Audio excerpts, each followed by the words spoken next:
What is my favorite legend of the overworld? The one I like most tells of a peaceful land that did not know cruelty. Until it was attacked by invaders, spreading the scourge of greed and fire. It tells of a world on the brink of disaster, rising to answer the call of a hero.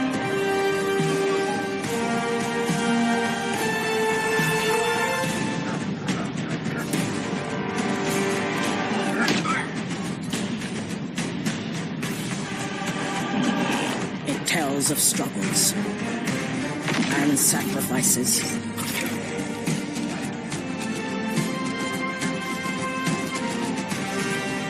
But most importantly, this legend reminds us that hope can win the day.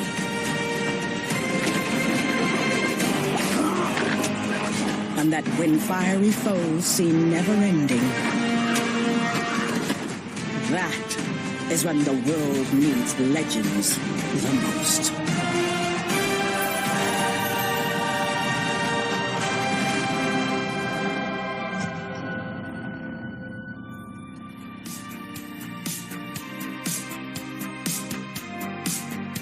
Watch out, everyone! The Piglins are coming! And we're going to talk a lot about those wee guys. But before we do, I should introduce not Piglins, but a couple of the team members responsible for the highly anticipated Minecraft Legends. Welcome to the game's executive producer, Dennis Reese. Welcome, Dennis. Thank you. And creative director, Magnus Niedfors. Yes. Welcome, Magnus. Thank you very much. Thanks for joining us today. Hey, welcome back to Gamescom. Yeah, it's great. Feels good so to be excited. back, right? I know. It's nice to be back here in Germany with sausages and video games. It's excellent. All the good things at once. Those are a few of my favorite things. Yeah, sausages and video games. Right, so you announced Minecraft Legends at our Xbox Showcase back in June, right? So give us a reminder of what we should expect from Legends. Well, Legends is an action strategy game based in the Minecraft universe that really encourages you to go out and explore the world and use all of these resources that you gather to help defend the overworld, which is being invaded by these horrible piglins. And yeah, it's a lot of fun. I think players are really going to enjoy getting out and playing the game. Yeah, it's a new game that we're developing at Mojang.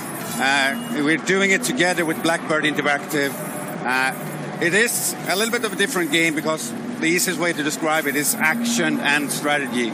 So it's a kind of a unique combination of gameplay. Nice. So it's not the same Minecraft that we're used to, but clearly still set in the Minecraft universe, still got all the things we know and love about Minecraft. But it must be so exciting to take that universe in a different direction, right? So why did you choose to do that with Minecraft Legends? Well, with Minecraft, we really like to, at Mojang, we really like to create games that we love to play. And we're really passionate about strategy games. And years ago, people are sitting around talking about how they could bring a strategy game into the Minecraft universe. And, the more talk, and it turned into something that we really wanted to do. And it was it's passion, really, that drove us to this legend. Great. And it's kind of, within the Minecraft universe, you do kind of have this kind of blank slate, right? To create all these different experiences, right? Yeah, exactly. Must be fun to play with. Yeah. No, that's one of the great things, Minecraft is such a treat. It's like it's for everybody in so many ways. We do have, the original game that we usually call vanilla. We have done Minecraft Legend. No, sorry, we're doing that now. We have done Minecraft Dungeons. Yeah. And now we want to bring yet another game to broaden the experiences that player can experience within the Minecraft universe. Right. So once the idea or the sort of seed for Minecraft Legends developed, how did you build the team around it? Who did you bring together to work on the game? Well, we knew that when we started to go out and build this, there were a couple of problems we had to solve. Number one, Mojang isn't a strategy game developer. It's not something we do. And number two, as Magnus mentioned, a real Minecraft or original Minecraft is called vanilla to us. And for us, vanilla is really important, and the studio focuses mostly on vanilla. So we had to go find a partner, one who knew how to build strategy games, and one who really had a passion for Minecraft. And so we started looking around, and we uncovered Blackbird Interactive. Okay. They were known for making the strategy game called Deserts of Karak. And they were a pretty newly formed company at the time, but their experience ran deep with strategy games. And the more we looked at them, the more we realized how passionate they were also about the Minecraft universe. We really thought they could be a great partner for us. And so that's when we started moving forward. Right. And when we started to work with them, you said they were already passionate, but they were also eager to learn what's the secret behind making a Minecraft game. So it's been super interesting to work on them, like their creative team, just tossing ideas around. And could it be this? No. Could it be this? Yeah, great idea. And we are kind of just throwing ideas back and forth, what's good for Minecraft and what's not good for Minecraft. Right. Yeah. It must be great to bring new people, new ideas into that kind of Minecraft melting pot. That must be a ton of fun, right? Oh, so much fun. And actually, the team started very small. Just a few of us kind of getting going. And then once we had a good idea as to how we wanted to progress, it slowly got larger and larger. And then, new people with a lot of new experience came on board. And I remember Magnus, actually. Magnus came on, 2-3 years ago? And when he came on, his experience with open world games completely changed how we wanted to think about Legends. And we were able to take a lot of his experience and apply it to Legends to really create a better experience. And that's the story across the board with lots of the folks from the team as it grew. And I really enjoy it. It's been a great experience. Nice. Wow, Magnus. Yeah. Nice work. Yeah. Well, thank you.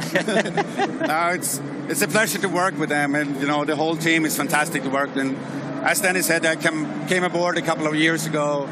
But I also saw the energy that already existed there. Like everybody was so excited, and it was great for me to learn a new environment and a new type of games. I come a little bit from a different background. Yes, I made open world games, so I can bring that experience. But Minecraft is so different, so it was a lot of super fun learning for me as well. Coming to Mojang, really of course I played it almost since day one, because back in the day Mojang was a studio across the street from me, so we've known it. I've known it for a long time, but just getting to know it for real, working with all the creative people, both at Mojang but as well at Blackbird. Just that's what I like to do as in my creative leadership. I kind of like to lead teams, just get them together. But there's so much creativity going on, and get that snowball effect of just talking about ideas and so on. It's so fun. That's awesome. He even listens to me, the executive producer, every once in a while. Every now and then. Every now and then. What a team. That's amazing. Now, speaking of the team, though, one of the things that fascinates me about this is that Blackbird are in Canada, right? Yeah. Magnus, you're in Sweden. Yes. Dennis, you're in Redmond, near Seattle, right? Yeah. So you've got 3 completely different geographical locations. How do you pull all that together?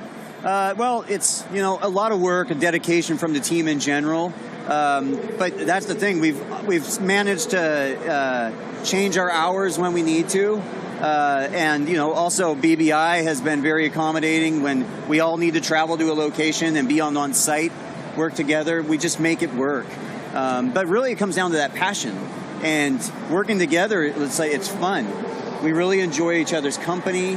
And what started as just sort of work relationships really has become more friendship. And so you're willing to endure some of that time zone change so that you can, enjoy spending time. I stare at Magnus on his screen so much. Yeah, you're crazy. You kind of, I don't know when you go up. It's often before I normally go to bed, so I don't know. But yeah, but you're up pretty late too, so it's we just make it work. Yeah, exactly. But making games is always a bit of a challenge. It's not easy to make these kind of games, but I think it's an all that struggle that you, as Dennis said, you make friends in real life and so on, and just get along together and have a good time. Struggles makes people come together in a good way. Yeah, absolutely. So, you talked about Minecraft Legends as an action strategy game, right? Why did you choose that genre And tell us what that means from a gameplay sense. Well, so what we wanted to make sure that when we choose any games within the Minecraft universe, that they're unique and different. And really, you can look at Legends, for example. We did that where we wanted to bring a dungeon crawler experience into the Minecraft universe, and so in doing so, we wanted to make it feel very Minecraft. And that's what we did with the strategy game here with Legends. Is we really wanted to make sure that we are authentic to what Minecraft was as we bring it into a strategy experience into the universe. And that's a big piece. What Danny said, in the beginning, it was an idea about hey, we should have a strategy game within the Minecraft universe, and that would be cool. But another aspect of Minecraft is that we always have a hero character. So the hero character is there, and that's not common in strategy games. You usually control a strategy game by a mouse pointer or something like that. Right. So bringing that hero, like letting the player feel like they're part of the game world, is super important in all our games.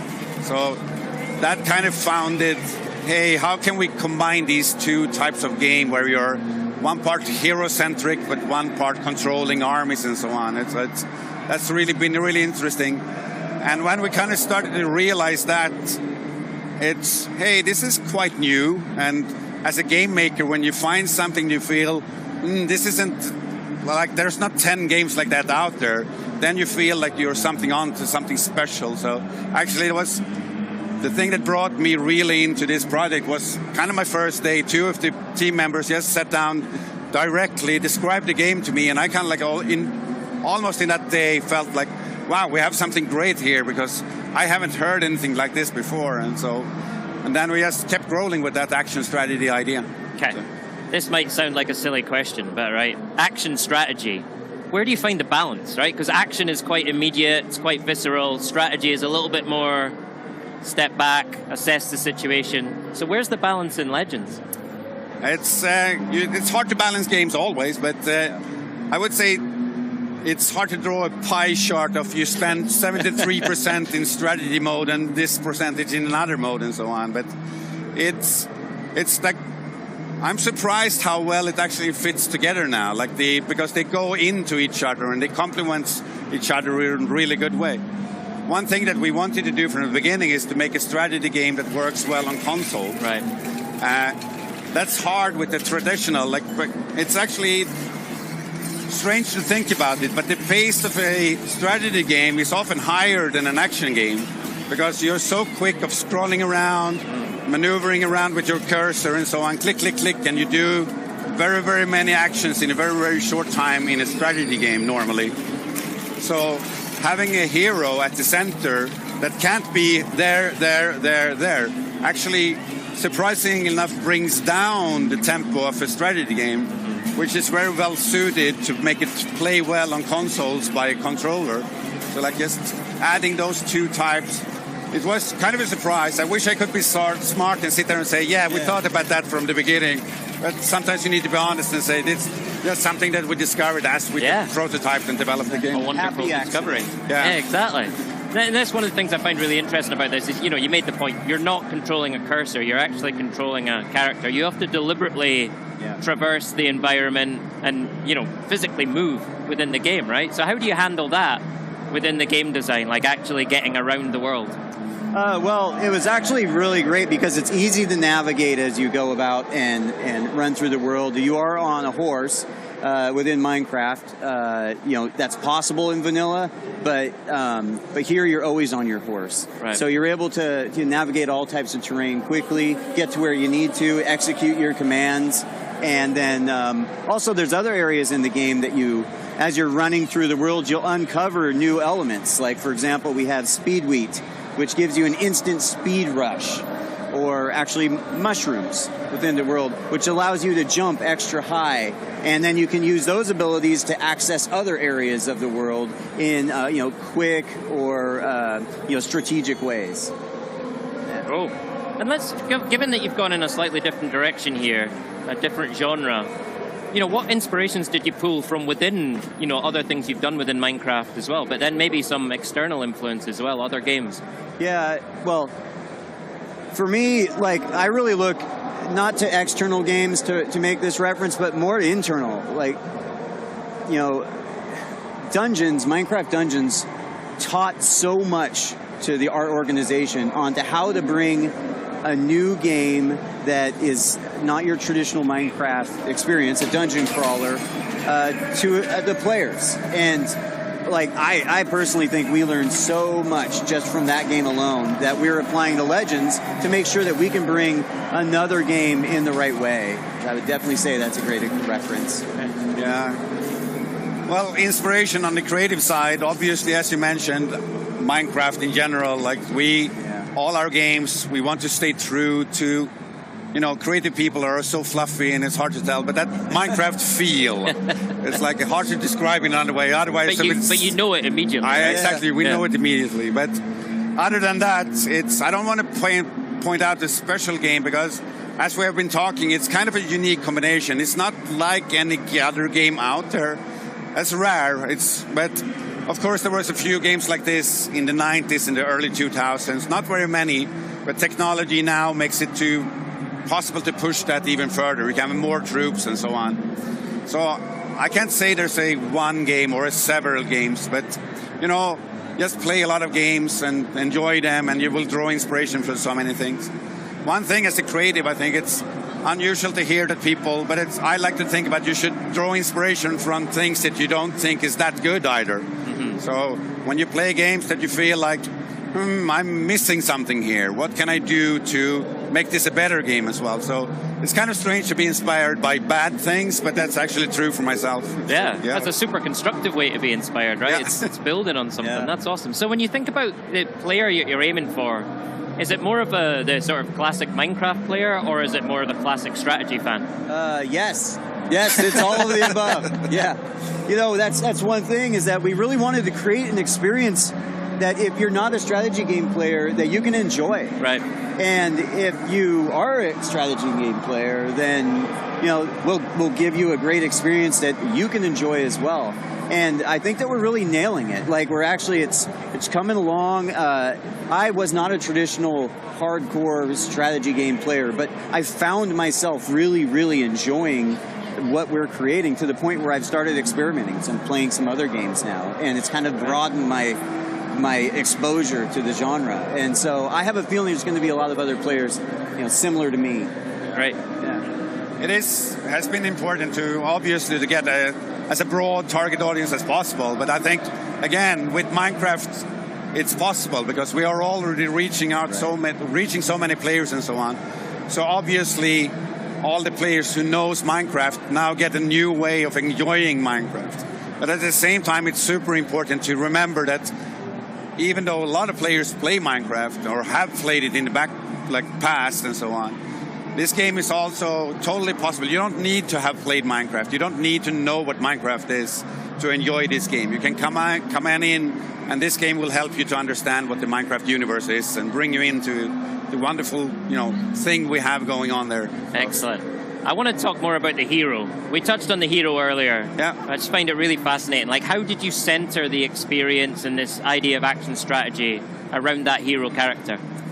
You know, the hero coming into the world and that element of exploring, I mean, it's very Minecraft-y, right? So applying it here was just something that we wanted to make sure we did. And I don't know, Magnus, you could probably touch on a little better than I could. As you say, the hero is important, but it's kind of like, because it's important in all our games. Like, that's the center. We want that to be a extension of a player almost. Right. So the kind of like there is a story told about a hero coming into this legend and so on, but the game structure is relatively open, so you can play it however you want, in the order you want to, and so on. Yeah. And we'll push on the story depending on what actions you take with your hero. So you move through the story in the campaign.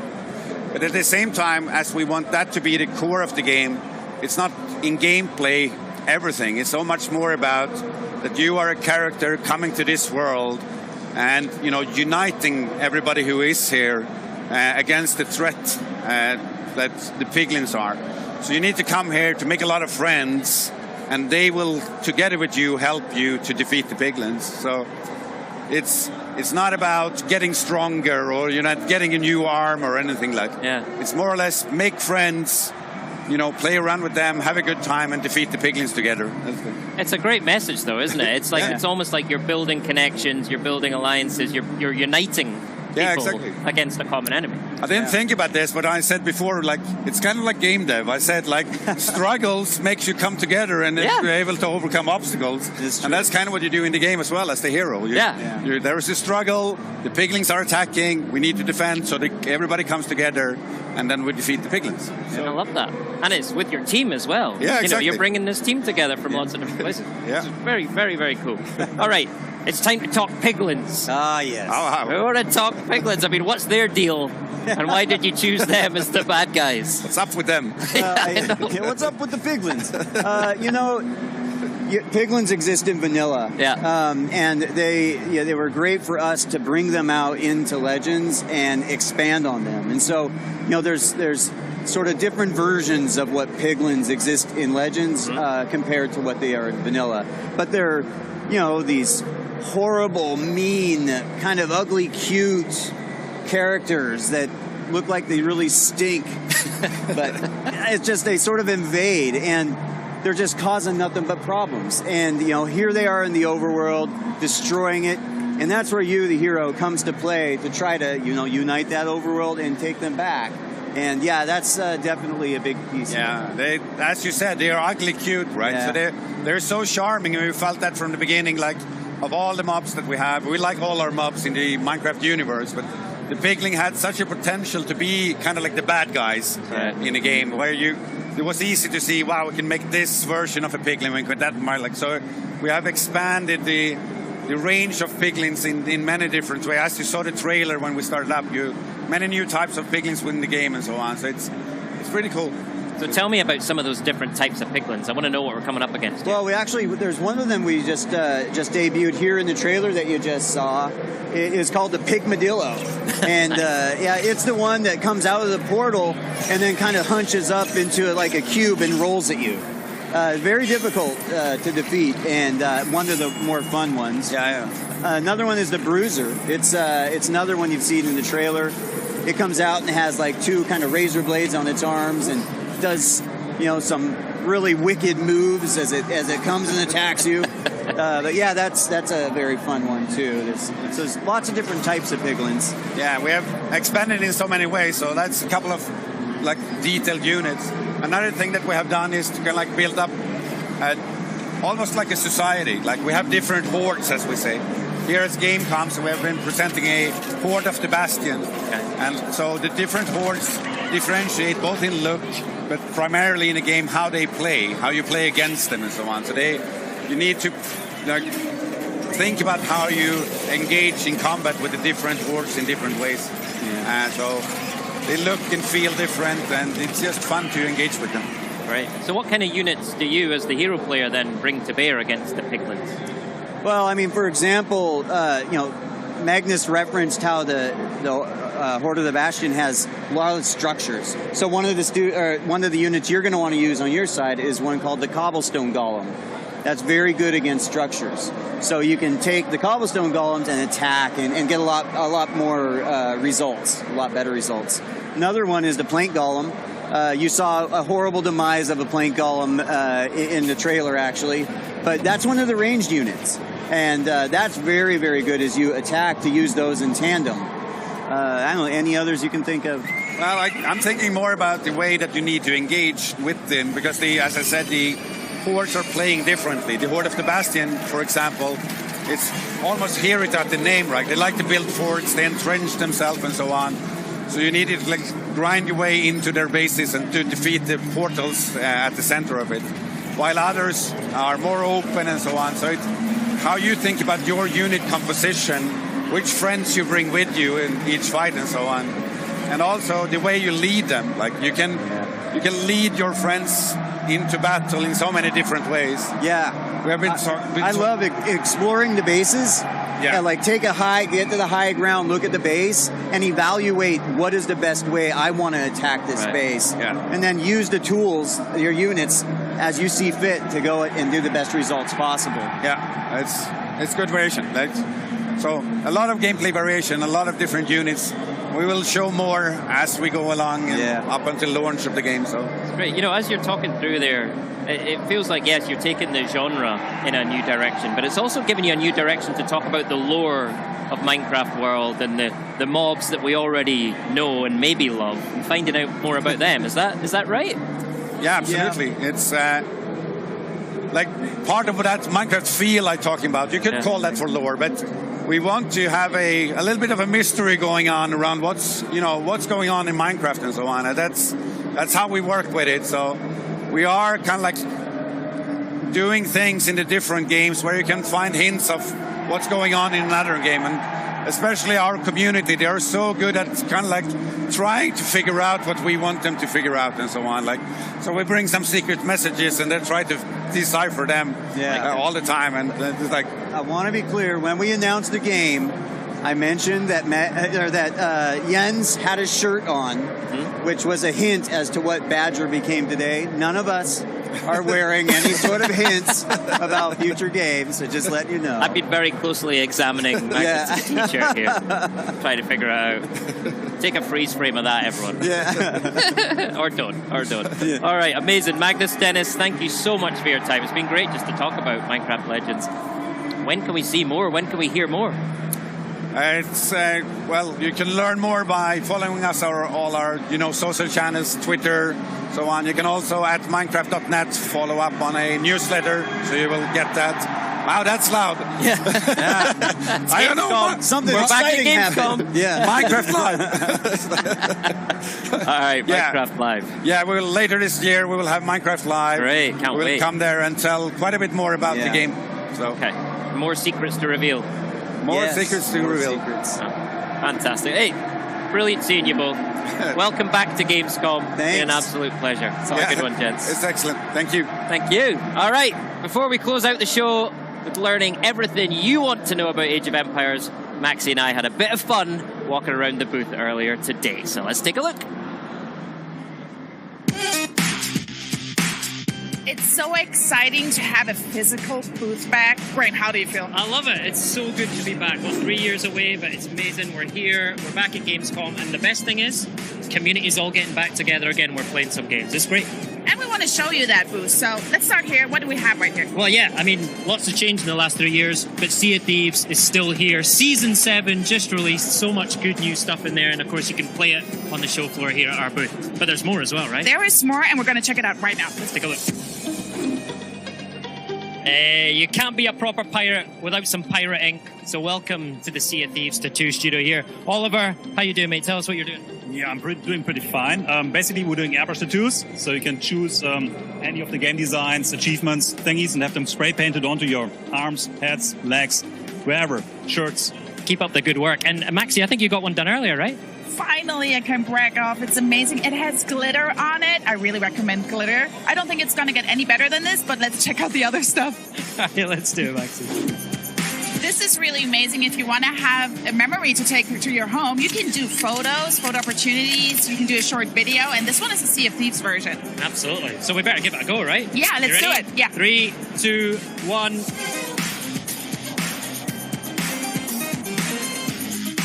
So this is a trigger warning. If you have arachnophobia, close your eyes right now. Absolutely. There's no danger dumplings here, folks. Say hello to the grounded broodmother. These guys don't look too scared, do they? Oh, it's totally fine. It's totally fine. So Grounded 1.0 is going to come out in full campaign mode with the first boss encounter, the Broodmother, on the 27th of September. On Xbox Game Pass, right? Yeah, that's correct. Oh my God, it just touched me. Graham! Come on, let's get out of here. Let's go. I like it. Now, one of the most exciting games on the booth, especially for the German crowd, is Pentiment, right, Maxie? Yeah, especially for me because the region is set in Bavaria, and Bavaria is my home state. I live in Munich, and it's Obsidian medieval narrative game, and you play Andreas Mahler over a 25-year lifespan and just solve mysteries. Great. But listen, there's even more to play. Let's take a look. You see?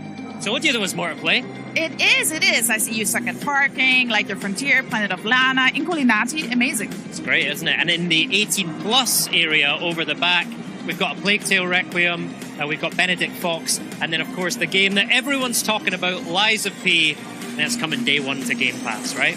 But that's not it. We even got more to play, so if you're here, super excited, and let's go on with the stream. It's great to be back, everyone. We'll see you soon.